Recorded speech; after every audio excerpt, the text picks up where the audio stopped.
Good morning, everybody. This is Eureka John with the Eureka Street Crypto Hub, broadcasting from Canyon Lake, Texas at 7:22 in the morning. It is August 1st, 2021, so we start off the new month of August. We are now in the second half of the year. Anyway, this is episode number 223. I decided, even though I am out camping, I wanted to keep the consecutive morning show streak going. So haven't had a whole lot of time to do a ton of research, but I have read a couple articles and stuff like that. And that's what this show's about. It's just me documenting my journey in the crypto space. And every day I read at least something to be able to share just to learn something new every single day about the space, because I'm continually growing in this space, and so is the crypto space in general, because the crypto space is so young.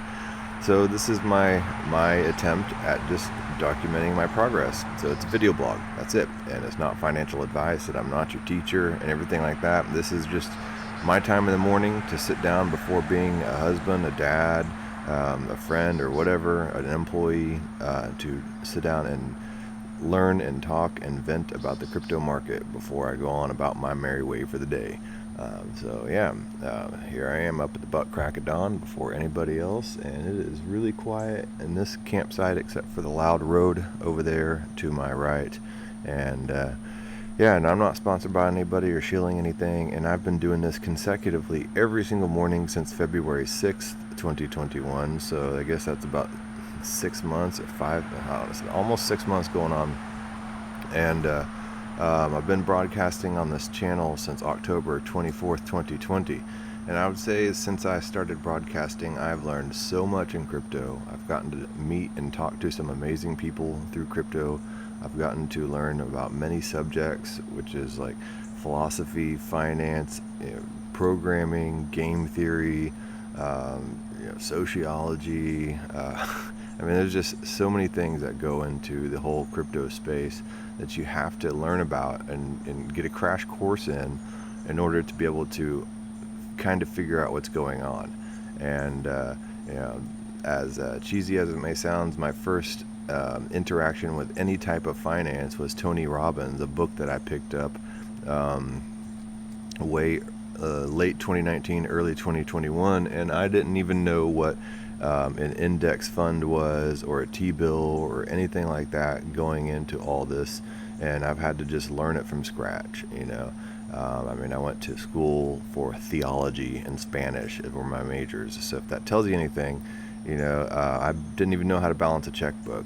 And now here I am using DeFi tools and circumventing the credit system and doing pretty well in the crypto market. I'm not a trader. I'm a dollar cost averager, and dollar cost average means every week or every month or on some regular schedule, no matter what the market looks like, you put in a little bit in the assets that you think will be going somewhere, and you just keep going on it, whether it's high or low, and then you dollar cost average in it. It takes the average, and you keep on going, and over time, generally, if it's a good asset, you will see the positive result regardless of what happens on a day-to-day or a week-to-week basis. And I've been doing that with Bitcoin, with Ethereum, with Chainlink. Let's see what else. That's really and Theta token. So those are the four that I've been dollar cost averaging. And I've been buying some others here and there whenever I have a little extra money. And I do play around. I learned the levers and pulleys of some DeFi programs like Aave and Synthetics, and I've learned several others. But those were the first two I learned. But over time, I have done very well in my holdings because I've been dollar cost averaging, not because I've been buying dips and selling highs and buying low and stuff like that. And that works, but you probably won't be some kind of superstar trader. There's people that have dedicated their lives and all their education and stuff like that to learn how to read charts and break them down and stuff like that. I'm not one of those people, and chances are you're probably not either. So stick to the basics, dollar cost average, and there's even an index for if those people who don't really want to study a lot of the different types of cryptocurrencies. It's called the BED index, and let me go to it here. It is basically Bitcoin, Ethereum, and DeFi, and DeFi is just, it's a bag of a bunch of DeFi tokens. So let's see here, BED index, crypto, we'll just Google that, and actually I use start page on my laptop. On my desktop I use pre-search. So let's see here, BED index, where are you at? Okay, it's with Index Co-op and Bankless DAO, and I'm a part of the Bankless DAO, and that's been great. That's also been an amazing learning experience with crypto too, is learning how to be a part of a DAO. And if you don't know what a DAO is, it's a decentralized autonomous organization, and I believe that all not websites, LLCs and corporations and companies, a lot of it will start shifting over towards being a DAO, which is a horizontal organization, not a top-down organization, in which all the communities supposedly are pretty equal. You know, I'm still a work in progress. Where is the website for this damn thing? All right, hold on. Let me go back and see what's up. BED index. All right. And where are you at? I had a website up for a couple weeks ago, and maybe the CoinGecko will lead me to it. CoinGecko is one of these market. Here we go. So BED index right now worth $124.99. So it's by Index Co-op. If you want to see the prices of tokens and stuff like that all laid out and the market cap and everything, CoinGecko is the one I go to. Then some people use CoinMarketCap, and then there's CoinPaprika, CoinCodex. There's a bunch of different ones. So a lot of people just have their personal preferences, but pretty much are all roughly the same. You know, you can sometimes see some slight variances in pricing, but CoinGecko uses Chainlink for its oracles, and I like that. Let's see here. There's a DeFi Pulse Index, DPI. So the BED index consists of the prices, 33.3% each, all divided into thirds, of Bitcoin, Ethereum, and the DeFi Pulse Index, DPI. And the DeFi Pulse Index consists of, where you at? Where's that website?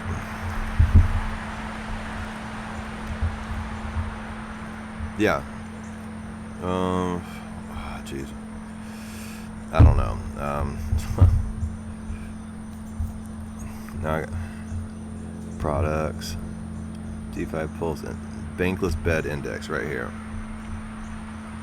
Okay. My assets. So Ethereum, Bitcoin, and DPI. Now where does it show you what's inside the DPI? I don't know, but the DPI contains all the big blue chip DeFi tokens, which include like Compound, Aave, Curve, Yearn Finance, and everything like that. All the major players in the DeFi world. I can't seem to find it right now, and I don't want to dig for it, but you get the picture. Also, I don't know if I mentioned this yesterday, but Zerion, if you don't have, there's two wallet aggregators that you can download to your phone, and one of them is Zerion and the other is Zapper. I use Zerion not for any particular preference, I just happens to be the one that I downloaded first.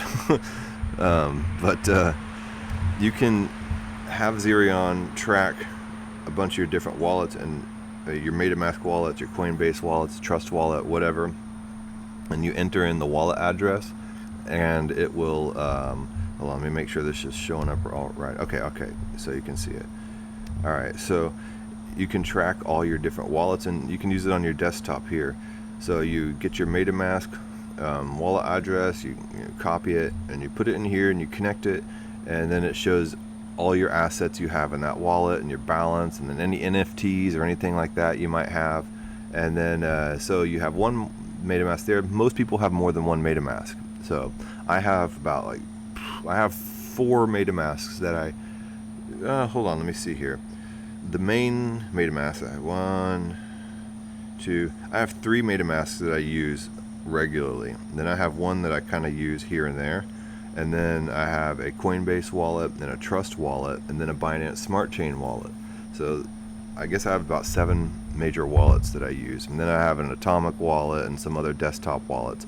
And it's good to keep things spread around. And then, you should probably have a cold storage wallet too, like a Ledger or a Trezor. But it's good to spread your assets around. That way there's no one single point of failure for somebody to hack you. And but anyway, what Zerion does is you can put all your wallet balances to be shown in this one dashboard, and it comes in really handy actually. You wouldn't think it did. I was like, why would I want something else to look at and stuff like that? Actually, it comes in handy because I pulled this up. It shows all my balances. If I forget where one particular token was, like a lot of times, I like to keep my POAPs in one wallet, but I'll forget which wallet that is, and my bankless DAO POAPs, and so it's in the same wallet as my bankless tokens. So I'll just pull up Zerion real quick, and I'll be like, oh, and I'll look for the bank token, and I'll be like, okay, it's in that one wallet. All right, that's where I need to go claim my POAP with. So I sign in my whatever POAP I'm claiming with that wallet. And I can just see that at a quick glance instead of having to go like pull up every single wallet and log in, log out of different wallets. It's just right there. Or if I want to find what particular asset is in what wallet really quickly, the Zerion app is super handy with that. And Zerion just did a NFT drop, and I think you might still have a few hours to claim it. So if you have Zerion on your wallet, go over to your NFT tab, and you'll see a little button that says claim. And any wallet that you have right now, if you've been using Zerion, you have an NFT to be claimable. So I claimed 3 of the 5 that I have on Zerion. The other 2 are on my home desktop computer, so I don't have the private keys to be able to log into them here out on the campsite. But I just discovered this yesterday. I was like, oh crap. So I picked up 3 NFTs on the Zerion app. So if you have Zerion app, you have NFTs waiting for you to be claimed. So that's cool. And yeah, so nice little treat for the day. And then, all right. So anyway, I forgot to go take a look at the market today. Let's see what it looks like on a Sunday. Sunday's usually a little low. We have Bitcoin at $41,707.95. Ethereum, $2,599. Usually Sundays are a little more red, but here we are right now today, green. So, man, you see, you can never predict the market. That's what I'm saying. It's why I'm a dollar cost averager. It's why I pick a few tokens and I invest regularly in them, and then I'll have some fun. Obviously, you can't just sit there and be 100% serious all the time. I'm in this market because I'm not in it for. Yes, I mean, everybody's in it to make a little money. You want to, but I really am in it for the tech, and I want to have some fun with it. And cryptocurrency is fun. DeFi is fun, and that's the thing about it, is DeFi has made like finance fun. Like I never thought it would be. I was always growing up more artistically minded, more. I'm an old skater, and skateboarders just constantly just talk. Don't like the idea of some straight-laced businessman in a suit. It's antithetical to everything that skateboarding is. That I grew up of it being. And so when this came around, it actually made finance fun. So you go in and you explore all these tools, and these websites are all, interesting and cool looking, and it's just, I don't know. It's a game. It really is. There's so much game theory in crypto that it's insane. And there's these airdrops that you can jump in. There's communities you can get into online. Every single token or project has some sort of community, and some communities are terrible, and some are really good. I've jumped in the Bankless DAO community. That's a really good community. I'm part of the Komodo community, the Komodo blockchain, and that is a good community. I enjoy being in there with some of those people. I've actually gotten in the Komodo community, and we formed our own Discord channel called the Writers Room, And we're going in there and making animations and graphics and all that, and just sharing it with each other and helping each other grow artistically in that way, and it's really fun. So yeah, that's some things that the communities online can provide for you. So yeah, yeah, DeFi is pretty rad in that way. So anyway, so we're at 41,709.23 cents for BTC. ETH is $25.99, almost $2,600. Binance is $341. Cardano's $137. XRP 76 cents. The Doge is 21 cents. What do we have? Polkadot 18.28. Uniswap 22.54. So Uniswap's been under some fire because of having to delist all those synthetic assets, but here we are. They're doing up 21.8%. So you can't stop it. And there's been so much government regulation that's been trying to happen lately. And with Elizabeth Warren sitting there saying that the shadowy supercoders are out, and yeah, it's just, yeah, it's all FUD, fear, uncertainty, and doubt that they're trying to pump in, and it's not going to work. I did come across this cool article here. It's very helpful. Let me look for it here. Bookmarks. Oh, wait, I already had the tab up. All right. So why CBDCs are not the same as cryptocurrencies like Bitcoin. Okay, so what is a CBDC? All right. Okay, so there are many pros and cons to the CBDC economy. Jumping to conclusions based on complete understanding. I'm sure the incomplete understanding of CBDC world is rife, especially since misinformation abounds and not much has been made public about the launch of CBDCs by some of the economic giants in the world. All right, so a CBDC is a digital currency that's owned entirely by the state, with no intermediary banks or financial institutions between the citizens and the central banks. Now, that's something that I had completely wrong. I thought that a CBDC was owned by the central bank, the largest bank, but the central bank is owned completely by the government. So fiat currencies, though regulated by central banks, are not directly operated by the central banks. And there are other banks and financial institutions which interface between the central bank and the citizens for all purposes. So though fiat currencies are often transacted digitally as they are in cash, they are not digital currencies because the digital transactions are not independent of the fiat currency. So the commercial banks need to generate or account for their requisite fiat money and report it back to the central banks. Maintaining the books for these transactions online and offline is the job of the commercial banks. A digital currency like CBDC, on the other hand, is a true digital entity in that it has no physical presence. It is controlled entirely by central banks, removing commercial banks out of the picture altogether.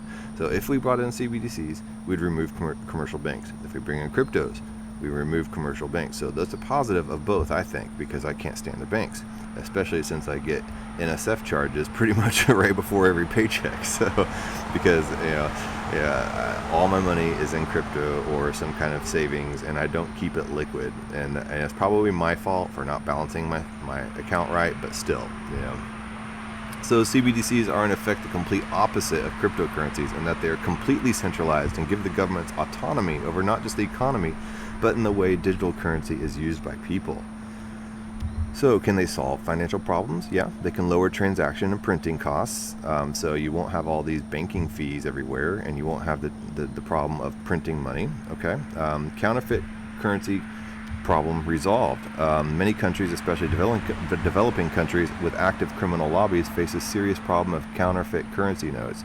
In the year 2016, India launched a demonetization program to dissolve the black markets that thrive on black money. So they think that counterfeit currency is going to be solved by a CBDC. Absolutely not true. There will always be a way for counterfeit to occur and some alternate economies to occur. That's just not going to solve that. So I don't agree with that. Countering banking sector fraud in 2008, we had that major financial crisis that was brought about by the rampant use of derivatives that banks and everybody didn't understand, and there was nothing backing all these mortgage notes, and it caused a lot of problems and suicides, depressions, job loss, and major economies facing challenges. So that's something that CBDCs can supposedly solve. And then better data, better analysis, better microeconomic research. In a world where currency is digital with complete access of its movements in the hands of a central bank on the blockchain, there will never be a problem of access to data, authenticity of data, or in microeconomic planning and research. A lot of microeconomic field experiments are not practically possible due to the nature of fiat currency and hurdles in logistical planning. With a CBDC, this is ruled out. Research and better insight into the economy are a side effect of having the currency on a blockchain, and also major mass surveillance of everything you do and where, how, when, what, and why you buy it, and how fast you use your money. They can dispense your money on a UBI basis, an airdrop basis, just like they've been doing lately with all the stimulus, and then give you a time to where you have to spend it or it will be burnt up, and they will not allow you to save your money. So there'll be no savings. We'll all just be dependent on the cargo cult drops that the government gives us. So, does CBDC create some problems? Sure. Inflation. A big one. As you can see, with the cost of going to Lowe's or Home Depot, you can only buy so much lumber nowadays. And then housing markets. I have houses going for crazy amounts for sale in my neighborhood. And I just bought my house brand new this time last year. And I could pretty much already double it in the sales this year. And I don't think that's because the value of the house is worth that much more. I think it's because the value of the dollar is worth that much less. So yes, inflation. There's a big question mark on whether the central governments which regulate the digital currencies will make the blockchain public or not. No, it's obviously not going to be. It will be public. It cannot be public in entirety because of privacy concerns.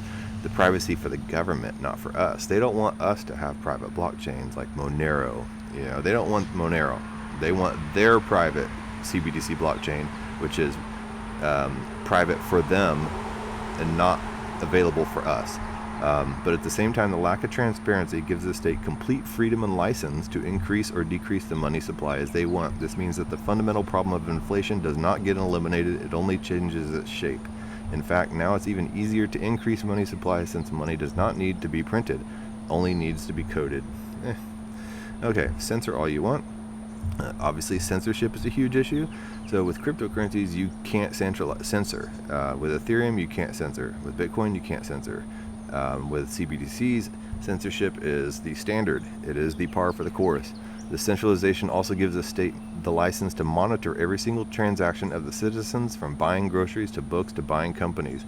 So in the future, if the government decides to become totalitarian, like now, or wants to push a certain ideology on the people, they can assume total power over the financial system, allowing them unprecedented freedom to censor and ban anything they want, because money plays in a role in everything that happens in a country. If the government programs the money, quote unquote, so that it cannot be used for certain transactions, there is nothing a user can do to get around it. Yeah, so we're stuck. And then we'll end up being on some kind of underground bartering system.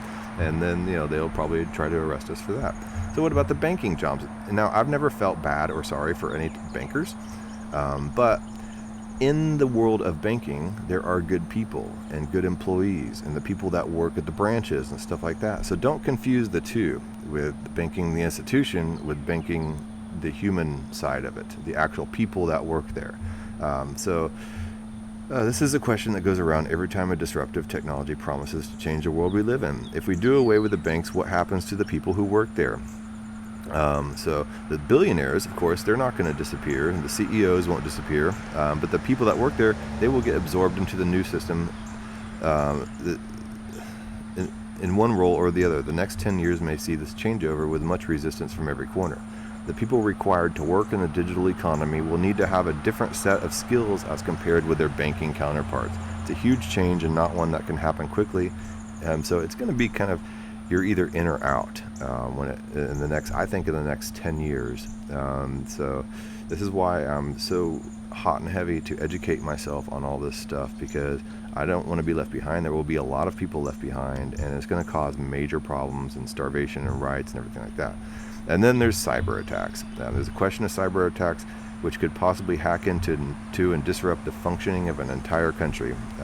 So if there is a major cyber attack on a CBDC, it is a major problem, because things aren't spread around with different companies. Even our centralized banking institution has a little more decentralization than what a CBDC would provide, and that is definitely one single point of failure. So the best solution is obviously Bitcoin and other cryptocurrencies like Ethereum, which has survived. Bitcoin's survived everything thrown at it for years and is a far more stable, time-tested, and tamper-proof currency than a new CBDC for sure. So in total, the conclusion of this article is CBDCs are not a replacement for cryptocurrencies. CBDCs are the peak of centralization. They are the definition. They are the pinnacle of that pyramid you see on the dollar bill. Cryptocurrencies like Bitcoin are the maximum. Cryptocurrencies like Bitcoin are the maximum decentralization reasonably possible for humanity. For this fact alone, CBDCs cannot replace cryptocurrencies. All big economies are progressing towards their own CBDCs by leaps and bounds. China has even rolled out trials to more than 500,000 people. But there will always be a need for freedom, for independence, and for being censorship resistant. That's what cryptocurrency gives you. With all its pluses and minuses, the remainder of a CBDC still cannot replace a Bitcoin. Alright, so there you have it. The difference between CBDCs and Bitcoin. It's a good article. Look it up for yourself. I'll link it in the video notes. And maybe you'll find something that I was just kind of reading through at light speed, trying to get all this done within time. It's 25:59. I will talk to you guys tomorrow, August 2nd. It'll be episode 224, and it'll be my last road episode, and I'll be back home in my office studio. All right, I'll talk to you later. Bye.